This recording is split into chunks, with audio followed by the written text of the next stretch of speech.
Hello नमस्कार मैत्रिणींनो. तर मी पूनम माझ्या यूट्यूब चॅनलवर तुम्हा सर्वांचं खूप खूप स्वागत. तर कसे आहेत सगळे? तर आशा करते मस्त असाल, मजेत असाल आणि आनंदात असाल. तर आजचा दिवस तुम्हा सर्वांना खूप छान आनंदाचा जावो ही स्वामींचरणी प्रार्थना. तर आज आम्हाला जायचं आहे बाळाला भेटायला. तर मी तुम्हाला सांगितलं होतं ना की आमच्या बाळाचं त्या दिवशी बारसं होतं, परंतु त्याला जायला काही मला जमलं नाही. तर त्याच्यासाठी मी कपडे वगैरे सगळं घेऊन आले. तर आज म्हटलं चला आहे टाईम, तर आज भेटायला जाणार आहे. कारण बरेच दिवस झालं जायचं जायचं म्हणते पण ते राहते. तर आज मी निघाले आहे. तर तेही तुम्हाला गेल्यावर ते दाखवणारच आहे की आमचं बाळ किती छान आहे ते. तर घरातलं आता सर्व आवरले, मस्त वगैरे किचन वगैरे सगळं क्लीन केलंय. आणि कुकरला मुलांसाठी आज स्पेशल बेत आहे. तर आज पाणीपुरीचं बेत आहे. तर पाणीपुरी खायची आहे त्यांना. तर त्यासाठी मी याच्यामध्ये रगड्यासाठी लागणारे वाटाणे आणि जो पांढरा वाटाणा असतो ना तो मी रात्री भिजत घातला होता, आणि बटाटे हे उकडून ठेवले. तर मग माघारी आल्यावर रगडा बनवणार आहे. तर पुऱ्या पण आणायला लावल्यात. तर तनु दीदी आमची क्लासला गेली, तर येताना तिला पुऱ्या आणायला सांगितल्यात. कारण पुऱ्या वगैरे मी काही घरी तळत नाही. तर त्या पुऱ्या घेऊन यायला लावते आणि मग रगडा आणि चिंच पाणी ते घरी बनवते आणि मग ते मुलांना देते. तर एकदम छान अशी पाणीपुरी होते. तर ती त्यांना आवडते, त्यामुळे ते मला सारखे बनवायला लावतात. तर आज त्यांच्यासाठी खास बेत आहे तो पाणीपुरीचा. तर चला मैत्रिणींनो, जायला उशीर होतोय. तर आता जाऊया बाळाच्या घरी. तिथे गेलो तुम्हाला आमचं क्यूट असं बाळ दाखवते.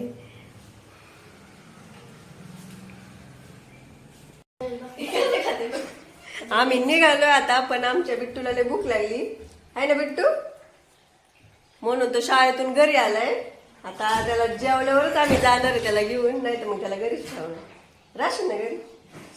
हा, शाळेचा ड्रेस तर किती छान आहे. आर्यनचं पण असंच आहे ना रे शर्ट, असंच आहे छान आहे. पण कसलं छान दिसतो शाळेचा ड्रेस आमच्या बिट्टूला बघा.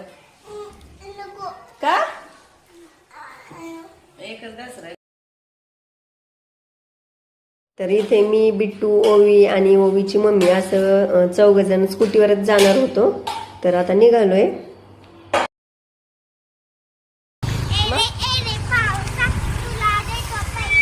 पैसा झाला. आता जायचं भिजत. आम्ही चाललो आता भिजत पावसात.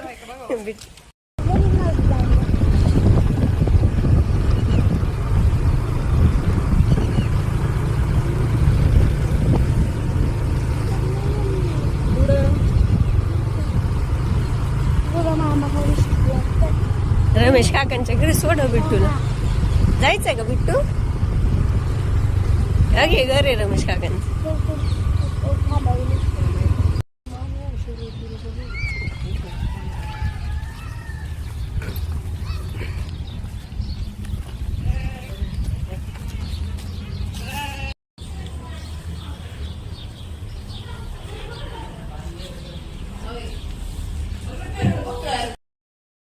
तर हे आहे आमचं बाळ, आणि या पिल्लाला भेटायला आम्ही आलेलो आहोत.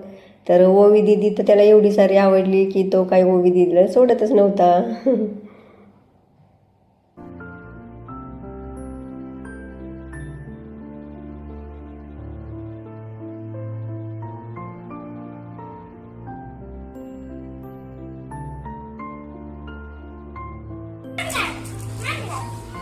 बस बिट्टू तुझ्या मांडू देते, तुझ्या मांडू देऊ ना.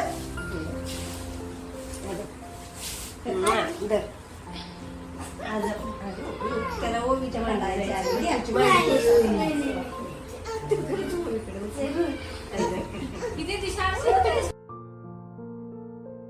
त्यानंतर गेल्यावर मस्त अशा सर्वांच्या गप्पा चालू झाल्या. तर बाळाची आजी, पप्पा व मम्मी हे सर्वजण घरीच होते, त्यामुळे खूप साऱ्या गप्पा मारल्या. आणि इकडे आमच्या ओवी आणि बिट्टूचं आमच्या बाळासोबत खेळायचं काम चाललं होतं. तर त्या दोघांना सुद्धा लहान मुले खूप आवडतात. तर ओवी मस्तपैकी त्या बाळाला खेळत होती.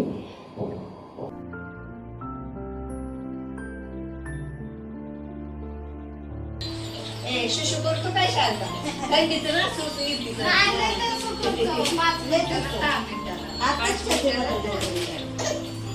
संध्याकाळी काय पॅम्पर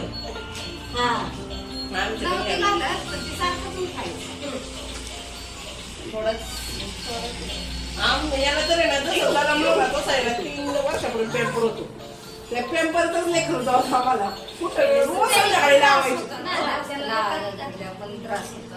नाही सर चांगलं लागायचं आपलं त्याला झोपू नका. बोरफडीचं वगैरे असं भेटतात नाही ग्रीन वाले वगैरे बॉक्सच्या बॉक्स छोटा आहे अजून जेवायला माणसं बसली नाही जीवन देत नाही असं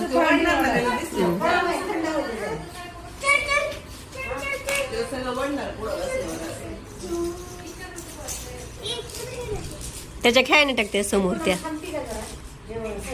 नको नको जेवण करूनच आलोय आता. जेवण करून बस थोडं. नाही बसते मी थोडा वेळ तर स्वयंपाक नका करू. हा जेवण करूनच आलोय आम्ही म्हटलं. हा काहीच नका करू आता. चहा पण घेतलाय. नको नको नको खाणार पण नाही नका करू. कसं मी काय लागते का तेव्हा पण नाही खाणार तर कशाला नाही का आता चालू.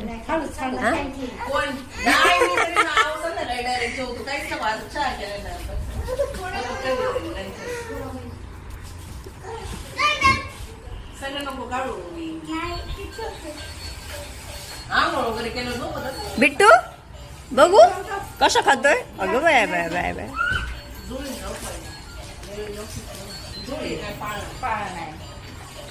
जुळी बांधायला जागाच नाही. होवी साडी पण पुरणार नाही. त्याला एकच खिडकी त्याला असं. तर बाळाला आता आली आहे झोप. तर आजीने त्याला पाणी पाजलं आणि त्याला झोपवण्यासाठी नेलं. तर जाताना तो आम्हाला बाय करत होता त्यामुळे आम्ही सर्व त्याला हसत होतो. तर मग त्याच्या झोपेचाच टायमिंग झाला होता आणि त्याच टायमिंगला आम्ही पण गेलो होतो. परंतु तरीसुद्धा तो थोड्या वेळ ओवी आणि श्लोकभर खेळला आणि त्याला आता आम्ही झोप आली तर सांगितलं आजींना की झोपवा त्याला म्हणून.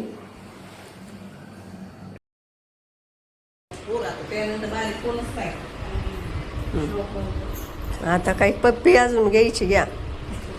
आता आमचं इथं पिल्लू झोपलंय आणि इकडे यांचा स्वयंपाकाचा बेत चाललाय. परंतु आम्ही जेवण करूनच घरून गेलो होतो त्यामुळे जेवण नको म्हटलं कारण दुपारचाच टायमिंग होता आणि जेवण वगैरे करूनच गेलो होतो आम्ही. तर तरी सुद्धा त्यांनी बळच पोहे केले आणि ते खायला लावले.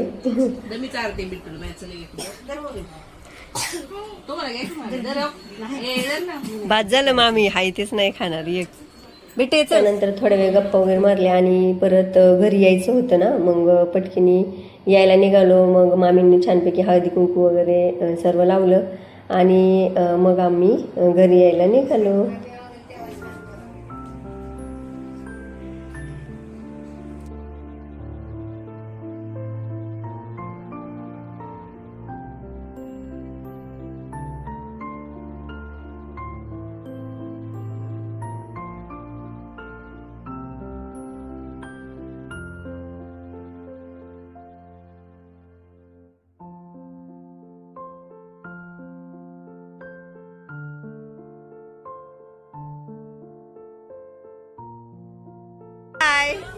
बाय बाय बाय कळतंय.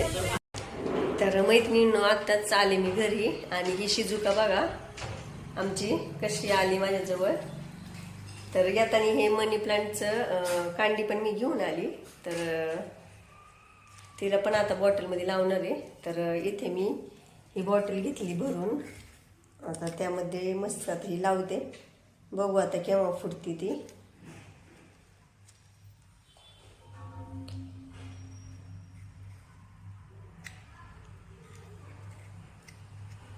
तर बॉटल ही भरून ठेवली मी आणि त्याच्यामध्ये ही कांडी घातली.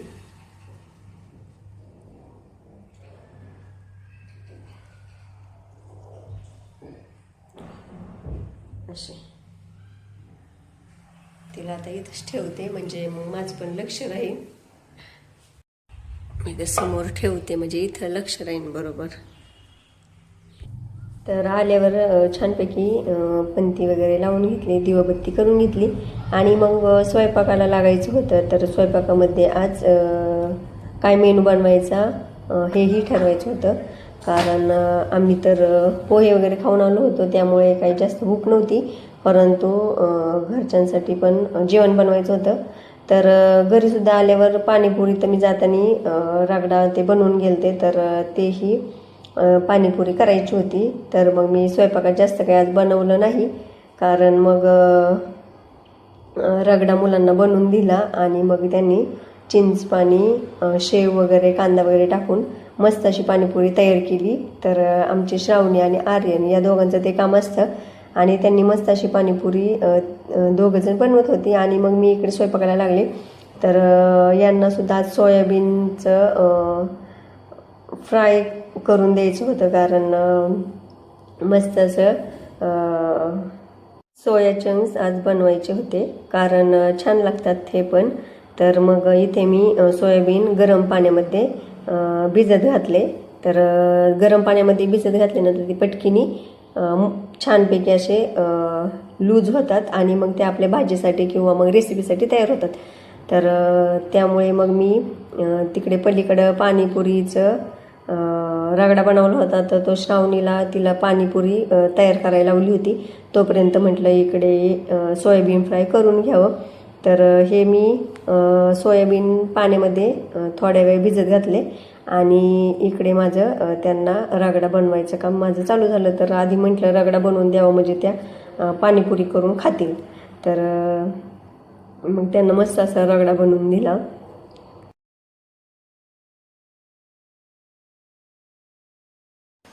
तर इथं माझ्या लेकीने मस्त अशी पाणीपुरी बनवली आणि मला आणून दिली.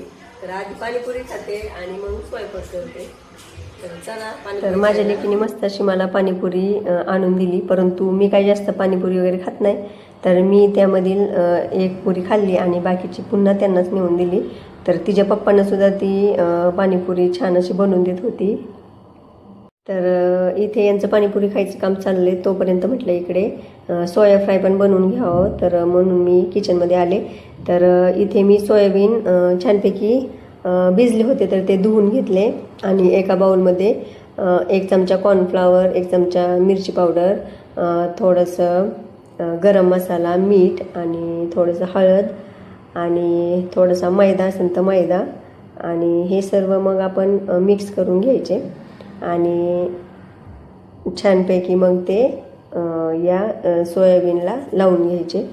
तर मग तोपर्यंत तेल इकडे गरम करायला मी ठेवले होते आणि ते सर्व एकत्र मिश्रण करून त्यामध्ये आपल्याला हे सोयाबीन घालून घ्यायचे आणि मग मस्त असं ते फ्राय करायचे. तर एकदम छान असं हे लागतं आणि त्याबरोबर आपलं सॉस असतं ना टोमॅटोचं, तर ते खायचं. तर ते एकदम छान लागतं. तर अधूनमधून माझी या रेसिपी चालू असतात. असं पाऊस वगैरे पडला ना, तर वातावरण छान राहतं, तेव्हा मग असं बनवायचं काम चालू होतं.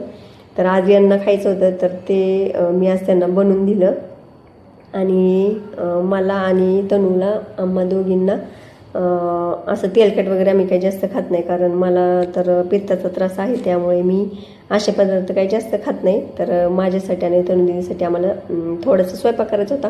तर स्वयंपाक म्हणजे काही जास्त आज बनवायचं नव्हता, कारण भूक पण नव्हती. तर आज मी सोयाबीनचा भातच बनवणार होते. तर म्हटलं चला त्यांना सोयाबीन फ्राय करूया. तर आमच्या दोघींसाठी छान असं थोडासा राईस बनवणार आहे.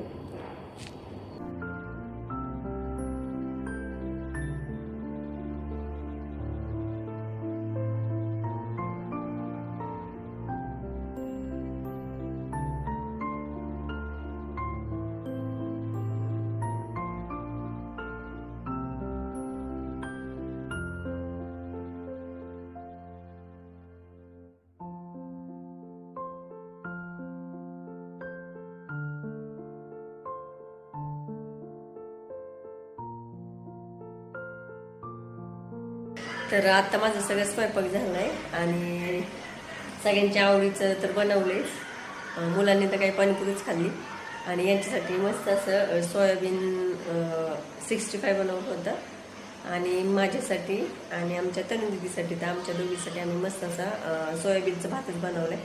कारण बाकीचे पदार्थ तेलकट खाल्ले ना तर खूप त्रास होतो.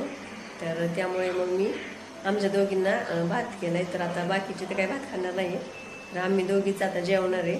तर चला मैत्रिणींनो, कसा वाटला आजचा ब्लॉग नक्की कमेंट करून सांगा. भेटूया पुढच्या ब्लॉगमध्ये. तोपर्यंत बाय.